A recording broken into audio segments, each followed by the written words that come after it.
Hey, welcome to the Explainer. So today we are going to tackle the single most important metric that pros use to figure out what the world's biggest banks are actually worth. We're going to dig into the price-to-book ratio, which is really the gold standard for bank analysis. But first, let's start with a really important question that kind of frames the whole problem. Why on earth can't you value a bank the same way you value a hot new tech company? It's a fundamental puzzle, and by the end of this, you're going to know exactly how the pros crack it. So, to get to the bottom of that question, we've got to first understand what makes a bank's business so different. It's this unique nature that creates what we call the valuation dilemma. Just think about it like a tale of two completely different companies. On one hand, you have tech firms. They're valued on big ideas, on software, on potential, things you can't really hold in your hand. But a bank? It's a totally different story. For them, their assets are their product. The loans they write, those are real, tangible assets sitting right there on their balance sheet. And those assets are what make the money. That's why their book value is so incredibly important. Okay, so now that we see the problem, let's bring in the solution. This is the tool that every analyst swears by, the gold standard for valuing banks, the price-to-book ratio, or PB for short. Now, on paper, the formula looks pretty simple. You just take the market price of one share and divide it by the book value of one share. What we're really doing here is just comparing the price tag the stock market has put on the company versus what its assets are worth on paper. But what does that actually mean? Well, think of it this way. The P/B ratio tells you exactly how much the market is willing to pay for one single rupee of the company's net assets. So if a bank's P/B is 2, it means investors are literally paying 2 rupees for every 1 rupee of stuff the bank actually owns. It's a pure, simple measure of market confidence. All right, enough with the theory. Let's get our hands dirty and actually put this thing to work. We're going to run a real-world analysis on India's biggest private bank, HDFC Bank. You see, a pro doesn't just, grab a number from somewhere. There's a real system to it, a workflow. You start by gathering all the data. Then you calculate the P/B ratio.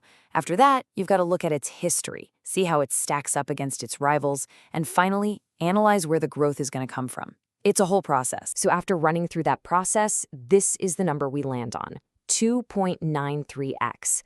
That's HDFC Bank's current price-to-book ratio. And what that's telling us is that the market is willing to pay almost 3 times what the bank's assets are worth on its books.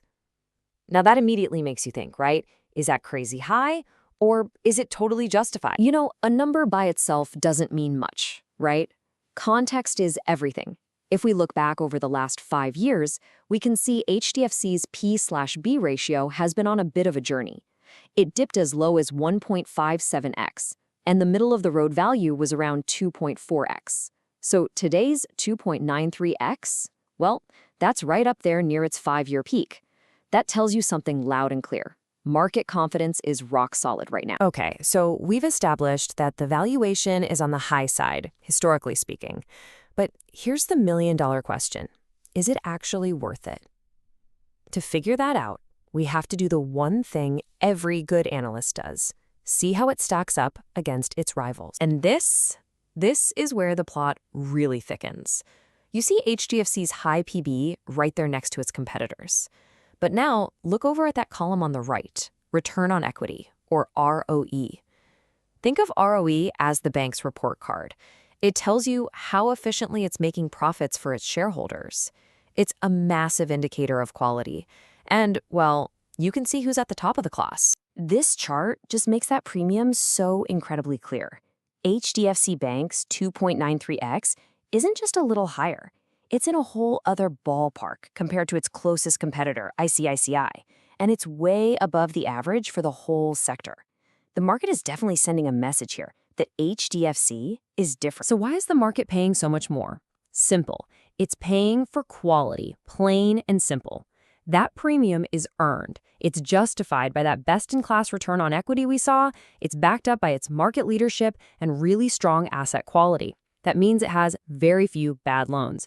And on top of all that, it has a great track record of paying dividends to its investors. In banking, that kind of quality always commands a higher price. All right, now we get to the really fun part. This is where we see how analysts take all of this data and try to look into the future. They don't have a crystal ball, so what do? They build out different scenarios to figure out a target price for the stock. You know, a good analyst will never give you just one number. The future's too uncertain for that. Instead, they think in terms of probabilities. So here you see a conservative scenario, a base case, that's the one they think is most likely, and then a bull case for if everything goes just right. This gives them a whole spectrum of what might happen, from around 1900 rupees to over 2500. So how do you get from a range of possibilities to one single actionable price target? Well, you have to place your bets. Analysts assign weights, or probabilities, to each scenario. But giving the most weight, here it's 40%, to the most likely outcome, that base case, you can boil it all down to a final weighted target price of 2089 rupees. All that complex analysis, all those scenarios, distilled into one number. Okay, so we've walked through the whole analyst playbook from start to finish. Let's boil all this down to the practical stuff that you can actually use. What are the green flags that scream high-quality bank? And maybe more importantly, what are the red flags you gotta look out for? So, the green flags. Think of these as the signs of a top-tier bank. You're looking for that consistent, high profitability. An ROE over 15% is a great sign.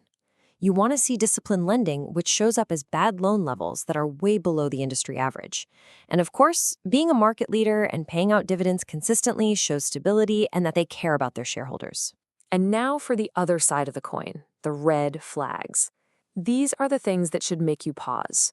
You need to be really cautious if you see bad loans and the cost of credit starting to creep up, or if that all-important ROE starts trending down. And it's not just about the numbers. You've got to watch out for things like regulatory fines or any hint of issues with management's credibility. These things can mean that a high price tag is no longer justified. Okay, before we finish, let me give you one last pro tip. This is a huge one, and it'll help you avoid a classic amateur mistake. You have to compare apples to apples. Only use the PB ratio to compare similar kinds of banks. And always, and I mean always, use the most recent book value numbers you can possibly find. Using old data is just a recipe for disaster. So, at the end of the day, we've seen just how powerful the price-to-book ratio is. It's a fantastic tool for measuring what the market thinks a bank's tangible assets are worth. But it leaves us with a really fascinating final thought, doesn't it? The PB can price the assets, but how do you ever put a price on something you can't see on a balance sheet? Something like a bank's reputation.